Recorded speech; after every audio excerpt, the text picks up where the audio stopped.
Oke, makasih. Ya. Ada yang mau bertanya lagi?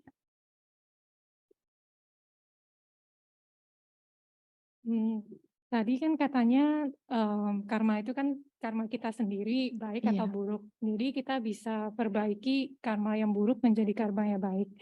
Tapi ada yang bilang karma dari nenek moyang itu bisa berdampak sama karma kita yang di sekarang ini. Apakah itu benar atau enggak? Tidak ada karma keturunan, C. Kita semua mewarisi karma kita sendiri.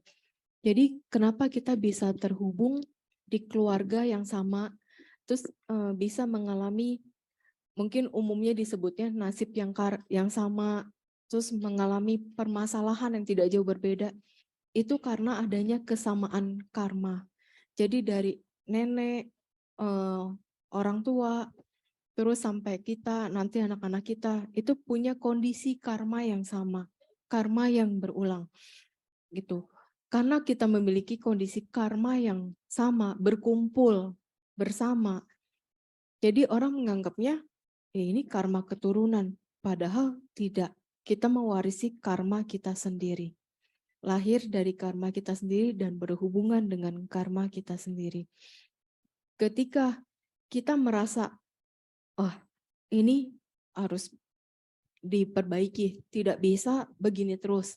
Misalkan sudah dari nenek moyang yang katanya, ya hidup kita mah udah begini-begini aja dari dulu gitu. Misalkan hidupnya mohon maaf ya kurang berada, hidupnya susah lah gitu. Jadi merasa udahlah kita pasrah aja lah, udah kita terima aja lah keadaan kayak gini. Enggak. Misal dari kita nih merasa oke, kita harus perbaiki nih, nggak bisa begini terus. Saya mau bikin orang tua saya bahagia, saya mau bikin orang tua saya bisa lebih baik hidupnya. Kita tunjukin dengan kita kerja keras, kita juga kondisiin selalu perbuatan baik, akan ada jalan. Tinggal bagaimana kita mau berusahanya. Kalau kitanya nggak ada usaha, kita hanya pasrah dengan keadaan, ya sudah. Terus begitu sampai ke anak cucu kita, sampai akhirnya ada yang lagi sadar, saya nggak mau begini terus, saya mau merubah keadaan. Gitu. Terus misalkan ada yang merasa, keluarga dia mah emang udah kebiasaan suka berbuat begini, keluarga dia mah kebiasaan udah berbuat kayak gitu. Kita harus tunjukin, oke, saya akan perbaiki, tidak akan melakukan hal yang sama. Saya akan menunjukkan kalau saya berbeda dengan keturunan-keturunan saya. Itu masih bisa kok. Karena semua balik lagi ke diri kita. Hidup itu penuh dengan pilihan. Kita mau bahagia, kita mau menderita, tergantung kita. Kita mau hidup enak, kita mau hidup susah, kita yang tentukan. Gitu. Kayak kita mau hidup enak atau susah. Kalau ada yang bilang, ya memang udah garis tangannya susah ya susah aja. Kalau udah garis tangannya kaya, kaya aja. No, semua itu bisa berubah. Yang garis tangannya kaya bisa jadi susah, garis tangan susah bisa jadi kaya. Tergantung bagaimana balik lagi ke diri kita. Kayak gitu. Sama-sama. Oke, makasih Ci. Begitu Cici bilang garis tangan, saya lihat ada beberapa langsung ngelihat. Oke, pertanyaan selanjutnya. Dari sisi sini belum ada yang bertanya. Ayo, kesempatan jarang-jarang bisa langsung bertanya.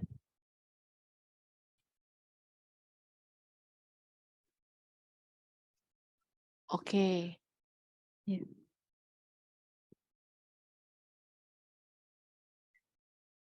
Selamat siang, terima kasih. Namo Buddhaya. Ya, Namo Buddhaya. Saya Robert, asalnya dari Surabaya.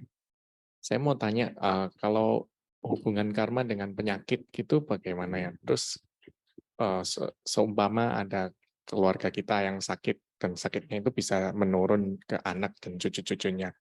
Itu bagaimana untuk mengatasinya dan juga kalau udah menderita sakit, apa yang seharusnya kita bisa lakukan? Atau mungkin ada anggota keluarga kita yang sakit, apa yang bisa kita bantu untuk mensupport supaya nggak putus asa gitu misalnya. Ya, terima kasih. Oke. Kalau untuk penyakit keturunan seperti itu juga sama. Karena ada kesamaan karma. Kalau ini ngelihat dari sisi karma. Jadi ada kesamaan karma yang berkumpul di satu keluarga. Kemudian penyakitnya itu bisa ada yang bilang keturunan, yaitu karena ada kondisi karma yang sama, maka memiliki penyakit yang sama. Itu kalau dari segi karma, tapi kalau dari segi medis, dari segi kedokteran kan ada gennya kayak gitu. Tapi kalau dari sisi karma, dari kesamaan karma. Terus untuk mengalami keluarga yang mengalami kesehatannya yang memburuk, terus kita sebagai keluarga baiknya ya mensupport apa yang bisa kita lakukan. Kalau misalkan sudah support secara materi, tapi ternyata keadaannya masih terus belum membaik dan keuangan kita juga merasa kita sudah cukup nih. Ya kita support dengan semangat. Kita selalu memberi tahu dia untuk ayo semangat untuk bisa lebih baik kayak gitu. Kalau si orang yang sakitnya merasa udahlah penyakit gua nih susah buat sembuh, nggak ada jalan keluar. Ya kita selalu bilangin untuk ya nggak ada jalan keluar pun kita tetap harus berusaha. Berusaha sampai yang terbaik di titik semangatnya kita. Toh semua orang juga pada akhirnya tetap akan meninggal. Hanya beda masalah waktu. Mungkin sekarang yang sedang dijalanin memang bagian dari buah karma buruk. Tapi kita jangan terpuruk oleh keadaan tersebut. Kita harus punya semangat dan kita harus ada usaha juga untuk bisa melewati ini semua. Selalu diingatkan untuk semangat, untuk lakukan kebajikan. Misalkan udah diingatin kebajikan, dia mau nih, oke saya mau berbuat kebajikan, tapi gimana kondisi saya kayak gini. Oke nggak apa-apa, saya bantu gitu. Entah itu teman, entah itu saudara, bantu aja. Yang bisa dilakukan misalkan berdana obat-obatan ke orang yang sakit juga. Atau ada itu kan yang kayak organisasi cancer atau organisasi untuk penyakit-penyakit yang agak susah ditangani, bisa berdana ke situ atas nama yang bersangkutan. Semoga ada kondisi karma baik, ketemu obatnya, atau dia bisa kuat melewati ini semua. Dan dikasih tahu ke yang bersangkutan kalau kita sudah melakukan kebajikan atas nama dia. Jadi ada timbul kebahagiaan, ada timbul semangat, secara tidak langsung itu menjadi berkurang rasa sakit yang dideritanya. Kalau